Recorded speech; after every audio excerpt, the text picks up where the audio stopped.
یوتھی کہتے ہیں کہ عمران خان عاشق رسول ہے، اور لبیک والے کہتے ہیں کہ خادم حسین رضوی عاشق رسول ہے۔ یہ بات اگر ان بائز ہو کر دیکھی جائے تو دونوں میں ایک عاشق رسول ہو سکتا ہے، یا تو بابا خادم عاشق رسول نہیں ہے یا عمران خان عاشق رسول نہیں ہے، کیونکہ دو عاشق رسول بیک وقت ایک میدان میں ایک دوسرے کے مخالف نہیں کھڑے ہوتے، یعنی کہ نیریٹو دونوں میں سے ایک کا سچا ہوگا، یا عمران خان کا سچا ہوگا یا خادم حسین رضوی کا سچا ہوگا۔ ناموس رسالت میں جو عمران خان کا سٹانس تھا وہ شریعت میں کسی جگہ پر ثابت نہیں ہے، یعنی کہ آپ جو گستاخ ہیں ان کے ساتھ ٹیبل ٹاک اور ان کے ساتھ صلہ رحمی اور ان کو مل بیٹھ کر سمجھانے کا، اور 15 مارچ وغیرہ وغیرہ، ویسے تو یہ 15 مارچ تو ایڈ ہی نہیں ہوتا بیچ میں، اور ان کو سمجھانے کا کوئی بھی جو طریقہ کار ہے یا کوئی بھی روایت جو ہے وہ ہمیں قرآن و سنت سے نہیں ملتی۔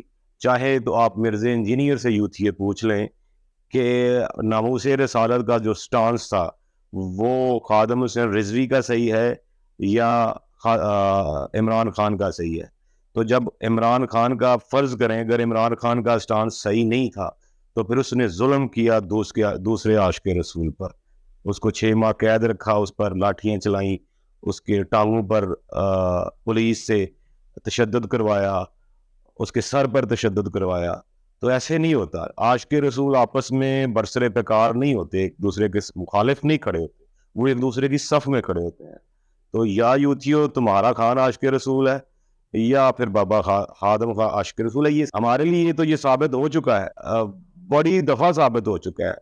لیکن یوتھیوں کو نا کیڑا ہے کہ وہ سو بیک گراؤنڈ میوزک لگا کر اپنے لیڈر کو عاشق رسول بنانے کی کوشش کرتے ہیں۔ میوزک سے بندہ عاشق رسول نہیں بنتا، کنٹریبیوشن سے اور حضور کی خاطر اپنا تن من دن قربان کرنے پر بندہ عاشق رسول بنتا ہے۔ اور کس نے کیا یہ بھی واضح ہے، یہ بھی بالکل واضح ہے کہ یہ کام کس نے کیا ہے۔ تو اپنے جوریڈکشن میں رہیں، آپ اس کو پوجا کرنی ہے کریں، آپ نے اس کو سپورٹ کرنی ہے کریں، 100 بسم اللہ ضرور کریں، لیکن جو اس کے حدود سے باہر ہے چیزیں اس میں اسے گھسانے کی کوشش نہ کریں۔ اس پر جو ریئیکشن آتا ہے نا وہ پھر وہ جذباتی ریئیکشن آتا ہے، پھر آپ کہتے ہیں جی تحریک لبیک والے جو ہیں وہ غصہ کرتے ہیں۔ ارے بھائی غصہ تو کریں گے کہ جب جس کو تم عاشق رسول کہہ رہے ہو اس نے 60 بندے قتل کروا دیے، اور غصہ نہ کریں تم پر اور پھول پھینکیں، کیا کریں اس کو؟ ایسے نہیں ہوتا۔ تو اپنے لیڈر کو جتنا مرضی پسند کریں اور جو مرضی اس کے ساتھ کریں، لیکن حقائق کو نظر انداز مت کریں۔ یہ اچھی عاشق رسول ہونے کی دلیل ہے کہ آپ ایک عاشق رسول دوسرے عاشق رسول کی تصویر پر پابندی، اس کی تقریر پر پابندی، اس کی تحریر پر پابندی، اس کا نام بھی تحریر نہیں کر سکتے تھے۔ یہ عاشق رسولی کا میرٹ ہے کہ آپ کسی کے دوسرے محبت کرنے والوں کو اس قدر دیوار سے لگا دیں کہ اس کی تصویر بھی سوشل میڈیا پر کوئی شیئر کرے تو وہ بلاک ہو جائے۔ آج رو رہے ہو، ہاں صاحب، یہ آپ کی جو آپ نے گنونی حرکتیں کی ہیں نا وہ آج آپ کے سامنے آ رہی ہیں۔ تو بار بار یوتھی ہمیں نہ پکارا کریں، یہ اپنی جنگ ہے ان کی، خود لڑیں۔ اگر آپ سچے ہو تو تم ہی کامیاب ہو، اگر جھوٹے ہو تو ہر دفعہ فیل ہوتے آئے ہو، آئندہ بھی فیل ہو جاؤ گے، اور فیل ہونا ہی تمہارا مقدر ہے۔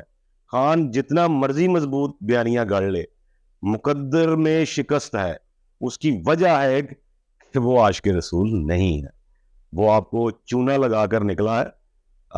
جن کو چونا لگا ہے وہ اب ضد کر گئے ہیں کہ نہیں جی ہمیں اس کو عاشق رسول ثابت کرنا ہے۔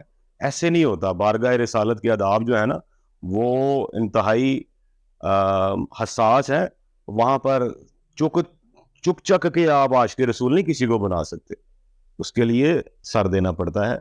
سر کس نے دیا یہ بھی ثابت ہے۔